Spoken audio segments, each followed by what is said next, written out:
I met Ethan when I was 14 years old.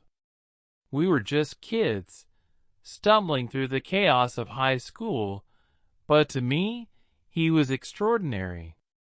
He had this infectious laugh and an uncanny ability to make everyone around him feel special.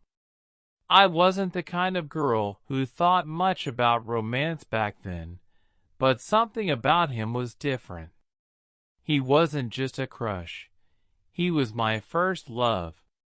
Back then, our relationship was innocent and sweet.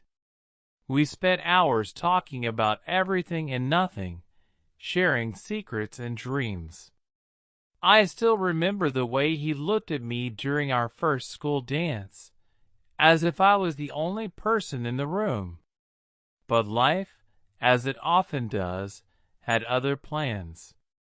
When we graduated, Ethan's family moved halfway across the country. We promised to stay in touch, and for a while we did. But as weeks turned into months, and months into years, the calls and messages became fewer. Eventually, life got in the way, and we lost touch. The years that followed were a whirlwind.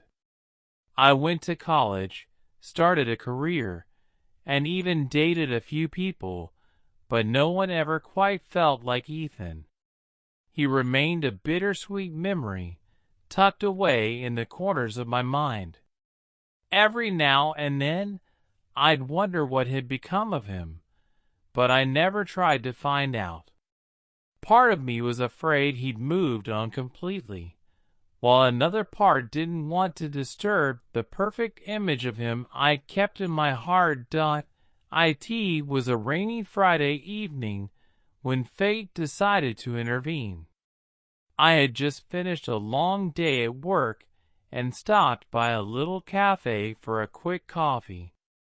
As I waited for my order, I heard a voice behind me, one I hadn't heard in over a decade.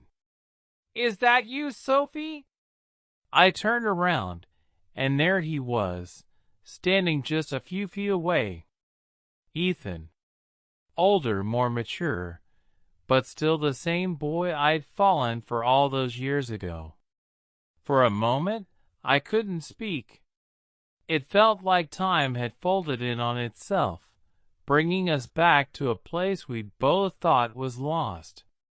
We spent hours catching up that evening, laughing over shared memories and marveling at how much had changed. He told me about his years traveling for work, and I shared stories of my life in the city. But what struck me most was how easy it was to talk to him, as if no time had passed at all. After that night, Ethan and I began to see each other more often. We started slowly, getting to know the people we had become. It wasn't long before the old spark reignited, but this time it felt even stronger. We weren't teenagers anymore. We were adults who had lived and learned, and we knew exactly what we wanted. One evening, as we walked along the riverbank, he turned to me and said, "You know, I never stopped thinking about you."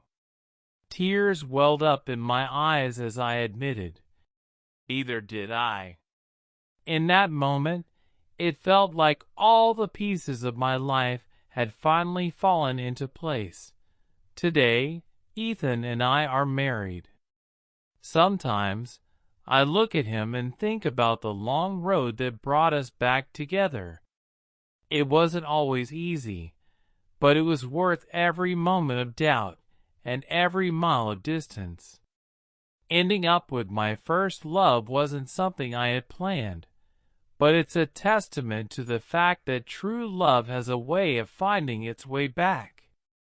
They say first loves rarely work out, but in our case, it was just the beginning of a story that took years to unfold. And now, as I sit beside him, I know one thing for certain. Some things are worth waiting for.